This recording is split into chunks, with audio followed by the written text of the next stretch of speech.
السلام علیکم ورحمۃ اللہ وبرکاتہ۔ دوستو، آپ سن رہے ہیں راشد رضا وائس عجائب القرآن کا باب نمبر 5۔ حضرت موسیٰ علیہ السلام کو جب اللہ تعالیٰ نے فرعون کی ہدایت کے لیے اس کے دربار میں بھیجا تو 2 معجزات آپ کو عطا فرما کر بھیجا، ایک عصا، دوسرا ید بیضا، روشن ہاتھ۔ حضرت موسیٰ علیہ السلام اپنے گریبان میں ہاتھ ڈال کر باہر نکالتے تھے تو ایک دم آپ کا ہاتھ روشن ہو کر چمکنے لگتا تھا، پھر جب آپ اپنا ہاتھ گریبان میں ڈال دیتے تو وہ اصلی حالت پر ہو جایا کرتا تھا۔ اس معجزے کو قرآن عظیم نے مختلف صورتوں میں بار بار ذکر فرمایا۔ چنانچہ سورہ طٰہٰ میں ارشاد فرمایا، وَاضْمُمْ يَدَكَ إِلَىٰ جَنَاحِكَ تَخْرُجْ بَيْضَاءَ من غیر سوء آیۃ اخری لنریک من آیاتنا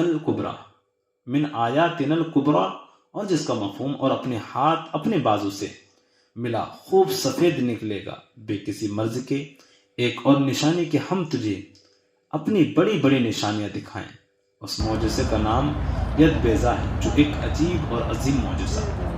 حضرت ابن عباس رضی اللہ عنہما نے فرمایا کہ حضرت موسیٰ علیہ السلام کے دستے مبارک سے رات اور دن میں آفتاب کی طرح نور نکلتا تھا۔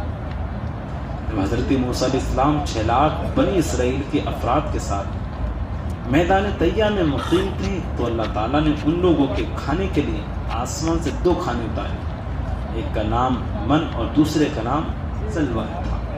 من بالکل سفید شہد کی طرح ایک حلوہ تھا، یا سفید رنگ کی شہد ہی تھی جو روزانہ آسمان سے بارش کی طرح برستی، اور سلوہ پکی ہوئی بٹے رہتی جو دفنی ہوا کے ساتھ آسمان سے نازل ہوا کرتی تھی۔ اللہ تعالیٰ نے بنی اسرائیل پر اپنی نعمتوں کا شمار کراتے ہوئے قرآن مجید میں ارشاد فرمایا کہ وَأَنزَلْنَا عَلَيْكُمُ الْمَنَّ وَالسَّلْوَىٰ، اور تم پر من اور سلوہ اتارا۔ اس من سلوہ کے بارے میں حضرت موسیٰ علیہ السلام کا یہ حکم تھا کہ روزانہ تم لوگ اس کو کھا لیا کرو اور کل کے لیے ہرگز اس کا ذخیرہ مت کرنا۔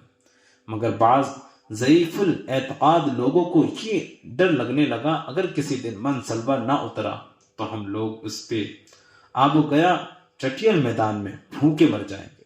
چنانچہ ان لوگوں نے کچھ چھپا کر کل کے لیے رکھ لیا، تو نبی کی نافرمانی سے ایسی نحوست پھیل گئی کہ جو کچھ لوگوں نے کل کے لیے جمع کیا تھا وہ سب سڑ گیا اور آئندہ کے لیے اس کا اترنا بند ہو گیا۔